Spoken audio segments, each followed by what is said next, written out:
दोस्तों आज की वीडियो में हम समीक्षा करेंगे लेह में मोदी जी के द्वारा दिए गए 26 मिनट के उस भाषण की। और दोस्तों इस पूरे भाषण को तोड़कर समझने की कोशिश करेंगे कि भाषण का मतलब क्या है। दोस्तों मोदी जी 3 जुलाई की सुबह chief of defence staff general Vipin Rawat और आर्मी चीफ एम नरावने के साथ लेह में सिंधु नदी के किनारे नीमू नाम के एक टूरिस्ट स्पॉट पर पहुंचते हैं, जो कि गलवान के उस लोकेशन से जहां हमारे और चाइनीज सिपाहियों के बीच एक वॉयलेंट फेस ऑफ हुआ था और जिसमें हमारे 20 जवान शहीद हो गए थे और ना जाने कितने चीनी सिपाही मारे गए थे। उस लोकेशन से नीमू का ये लोकेशन करीब 250 किलोमीटर दूर दक्षिण पश्चिम में है। जैसा कि आप यहाँ नीमू और गलवान घाटी की उस लोकेशन के बीच की दूरी को भी देख सकते हैं। दोस्तों ऐसा कहा जा रहा है कि मोदी जी का ये दौरा अचानक किया गया एक दौरा है, पर दोस्तों प्रधानमंत्री का दौरा कभी भी अचानक नहीं होता है। दोस्तों जब तक प्रधानमंत्री की सुरक्षा को 100% इंश्योर नहीं कर लिया जाता है वो कहीं भी नहीं जाते हैं। ना सिर्फ मोदी जी बल्कि देश का कोई भी प्रधानमंत्री रहा हो उसकी सुरक्षा सबसे पहले इंश्योर की जाती है। हम कह सकते हैं कि सुरक्षा कारणों से उनकी इस यात्रा को सीक्रेट रखा गया और यात्रा से पहले कोई इवेंटबाजी नहीं की गई। अगर सुरक्षा कारण नहीं होती तो इसे भी किसी इवेंट में जरूर बदल दिया जाता। नहीं तो मोदी जी बिना इवेंटबाजी के अपनी माता जी से भी मिलने नहीं जाते हैं। दोस्तों मोदी जी ने लेह में सिपाहियों को जो लंबा चौड़ा भाषण दिया उसे मोटा मोटी 2 हिस्सों में तोड़ा जा सकता है। भाषण का पहला हिस्सा और भाषण का ज़्यादातर हिस्सा वो है जिसमें मोदी जी ने सेना की तारीफ की है। उन्होंने इस दौरान भगवान कृष्ण का नाम लिया है, महान शिक्षक भगवान गौतम बुद्ध का नाम लिया है। इसके साथ साथ सिमरिया बिहार में पैदा हुए महान कवि रामधारी सिंह दिनकर और 5th सेंचुरी बीसी के एक तमिल फिलोसोफर तिरुवल्लुवर या वलुवर की पंक्तियों का जिक्र किया है। कुल मिलाकर ये एक सुंदर भाषण था जिसमें सेना की वीरता, उसके साहस और पराक्रम का जिक्र था। और उन्होंने इस भाषण के जरिए ये साफ किया कि सेना हमेशा तत्पर है। कुल मिलाकर मोदी जी का भाषण इस तरह का था कि किसी भी भारतीय का मन मोह ले, और ऐसा हुआ भी। मीडिया में बहुत सारे सवाल जो इस भाषण के बाद उनसे पूछे जाने चाहिए थे वो नहीं पूछे गए। दोस्तों इन सवालों पर हम बाद में आएंगे, अभी भाषण के दूसरे हिस्से में चलते हैं।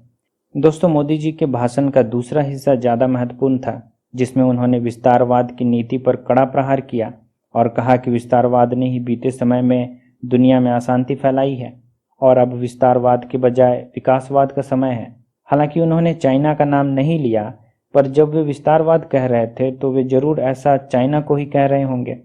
वे थोड़ी ना 200 साल पहले के ब्रिटेन, डच या फ्रेंच कॉलोनी के बारे में कुछ कह रहे होंगे, और ना ही 1940 के फांसीवादी जर्मनी के बारे में ऐसा कुछ कह रहे होंगे, और ना ही 90 के दशक से पहले के सोवियत रूस के बारे में ऐसा कुछ कह रहे होंगे।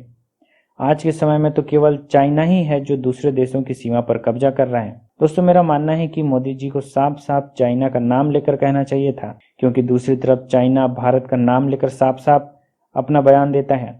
अगर आप सेना का मनोबल बढ़ाने लेह के नीमू नाम की जगह पर जाते हैं और सेना के होते हुए भी दुश्मन का नाम अपने मुंह से सीधे सीधे नहीं ले पाते हैं, तो फिर मुझे समझ में नहीं आता है कि आप किस तरह सेना का मनोबल बढ़ा रहे हैं। हालांकि मुझे नहीं लगता है दोस्तों कि किसी नेता के द्वारा सीमा के करीब जाने से, हालांकि वे वार जोन से 250 किलोमीटर दूर थे, फिर भी मुझे यह नहीं लगता है कि किसी प्रधानमंत्री के सीमा पर जाने से और वहां चुनावी स्टाइल में लच्छेदार भाषण देने से सेना का मनोबल उतना बढ़ता होगा जितना उन्हें आधुनिक हथियार देने से बढ़ता होगा। जैसे ही गलवान में सिपाहियों की हत्या होती है, रक्षा मंत्री तुरंत रूस की यात्रा में चले जाते हैं और $4.5 बिलियन के S-400 एंटी मिसाइल सिस्टम की डिलीवरी की डील करते हैं। जैसे वे तुरंत पैसा देकर झोला में भर के अभी ही S-400 लेकर आएंगे। वो हथियार भी 2022 से पहले देश को नहीं मिलेगा। कोई भी हथियार आप खरीदते हैं तो उस पर पहले ट्रेनिंग होती है, फिर उसके बाद ही उसे सेना में कमीशन किया जाता है। इन सब में टाइम लगता है दोस्तों मैंने डिफेंस बजट 2020-21 की समीक्षा की है, उसका लिंक मैं आपको इस वीडियो के डिस्क्रिप्शन में दे दूंगा, आप वहां से उस वीडियो को देख सकते हैं। दोस्तों भारतीय सेना के पास जो हथियार हैं उसका 60% हथियार आउटडेटेड है, 30% हथियार ऐसे हैं जो करंट ज़रूरतों के हिसाब से हैं, और मात्र 10% हथियार ऐसे हैं जिसे हम मॉडर्न हथियार कह सकते हैं। अब ये कुछ सवाल हैं जो मोदी जी की लेह यात्रा के बाद पूछी जानी चाहिए थी उनसे।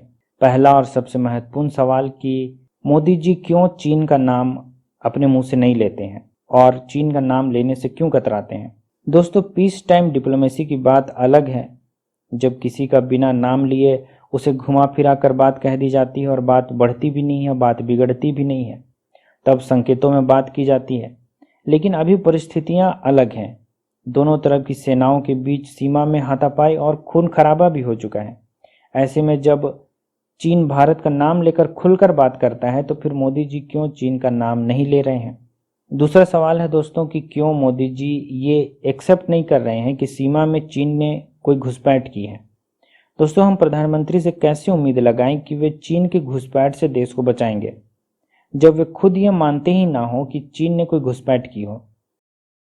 अगला सवाल या कहें कि संदेह है कि क्या प्रधानमंत्री और उसकी पार्टी एलएसी पर मारे गए सिपाहियों के खून का इस्तेमाल बिहार चुनाव जीतने में तो नहीं करने वाले हैं। कहीं इसलिए तो वे 10 बिहार रेजिमेंट का नाम नहीं लेते हैं और अभी लेह में दिनकर के वीर रस की कुछ पंक्तियां पढ़कर आए हैं। वे असल में क्या कर रहे हैं ये तो चुनाव के समय ही पता चलेगा, क्योंकि उन्होंने लोकसभा चुनाव से पहले बालाकोट हमले को भी खूब भुनाया था। दोस्तों, आज के लिए बस इतना ही। उम्मीद करता हूँ कि वीडियो आपको पसंद आया होगा। वीडियो अगर पसंद आए तो इसे लाइक कीजिए, शेयर कीजिए और चैनल को सब्सक्राइब कीजिए।